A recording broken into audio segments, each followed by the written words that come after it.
सुख पर कुछ बिंदु है। इच्छाओं की पूर्ति आपको सफल नहीं बना सकेगी। इच्छाओं का त्याग आपको अवश्य सफल बनाएगा। जितनी इच्छाएं कम उतने अधिक सुखी। आपको प्रसन्न रहने की आदत स्वयं ही बनानी होगी। कोई दूसरा आपको सुख नहीं दे सकता। आपको मेहनत कोई दूसरा नहीं कर सकता। स्वयं सुखी बने। जीवन उनके लिए मूल्यवान नहीं है जो दूसरों के सुख में हिस्सेदार बनते हैं, बल्कि उनके लिए हैं जो दूसरे के दुख को अपना दुख समझते हैं, दूसरों के दुख में उनका साथ देते हैं। अपनी मेहनत से प्राप्त संपत्ति से जो सुख मिलता है वो दूसरों की मेहनत से कमाई संपत्ति का भोग करने से कभी नहीं।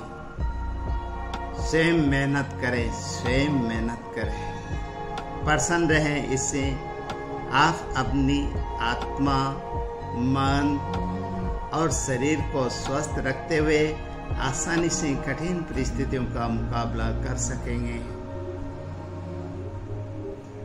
खुशी इस बात से भी नहीं मिलती है कि आप कभी गुस्सा, खिन्नता, चिड़चिड़ापन आदि नहीं करते हैं, और इससे भी मिलती है कि आप इन दूषित भावों से कितनी जल्दी बाहर आ पाते हैं। यदि स्वयं को और दूसरों को नुकसान न होता हो तो वही करें जो आपको अच्छा लगता है।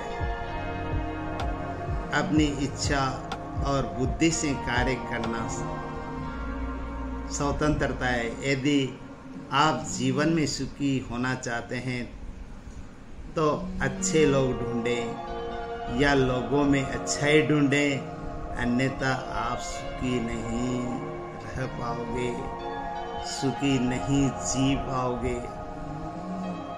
शरीर में सबसे अधिक तेजस्वी अंग है आपका मस्तिष्क। इसको हमेशा ठंडा रखें और सदा अच्छे कर्मों में लगाए रखें, सुखी रहेंगे। अधिकतम प्रसन्न लोगों को सब कुछ नहीं मिलता, बल्कि जो कुछ उनको जीवन में मिलता है वे उसी को उत्तम बनाकर सबसे अधिक सुखी हो जाते हैं। कुछ व्यक्ति को सब लोग पसंद करते हैं, दुखी व्यक्ति को कोई पसंद नहीं करता। इसलिए यदि आप जीवन में कुछ विशेष परिवर्तन लाना चाहते हैं तो कुछ विशेष कार्य करें। क्या दूसरों को सुख देने का अभ्यास बनाएं। आनंद को स्वयं तक सीमित रखेंगे तो ये थोड़ा ही रहेगा। जब हम इसे बांटेंगे तो ये बढ़ता ही जाएगा। आनंद को बांटें, सबको आनंदित करें। किसी ने मुझसे पूछा कैसे हो। मैंने कहा मित्र, जिंदगी में गम है, गम में दर्द है, दर्द में मजा है और मैं मजे में हूँ। प्रसन्न व्यक्ति वह नहीं जो कुछ निश्चित परिस्थितियों में रहता है, बल्कि वह है जो निश्चित दृष्टिकोण रखता है परिस्थितियों में भी जो हो। यदि हारने वाला अपनी मुस्कान न खोए तो कभी निराश नहीं होगा और कोई गलत कदम नहीं उठाएगा।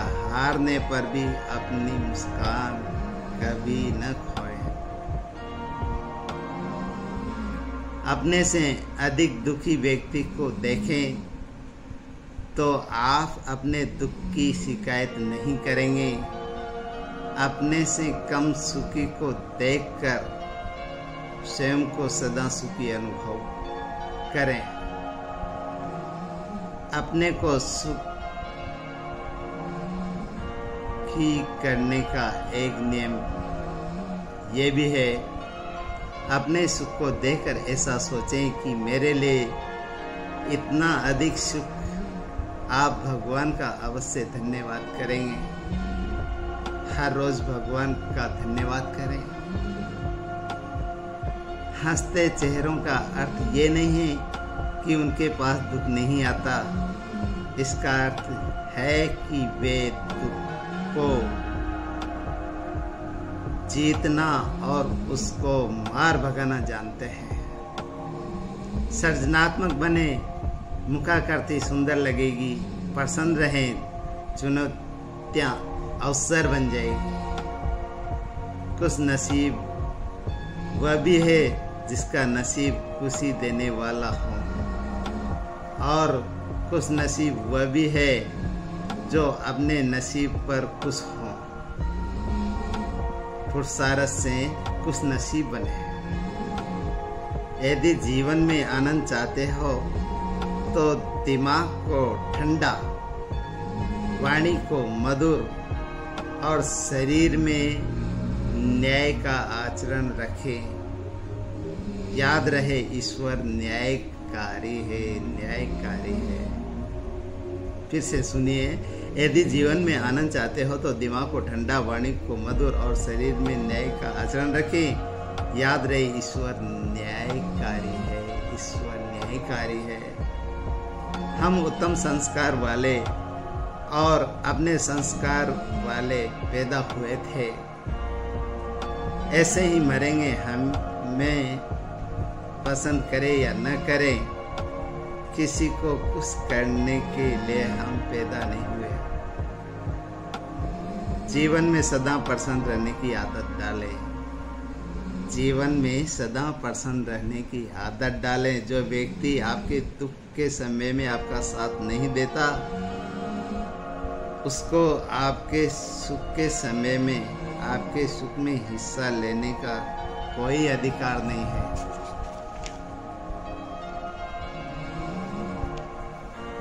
शांति, शांत बने रहें। यदि आप शांत बने रहेंगे तो किसी भी हालत में आप अधिक बुद्धिमत्ता पूर्वक और अच्छा निर्णय ले सकेंगे। ठंडा पानी और गर्म प्रेस मिलकर कपड़ों की सलावट दूर करते हैं। ऐसे ही ठंडा दिमाग और तेजस्वी हृदय जीवन की समस्याओं को दूर करते हैं।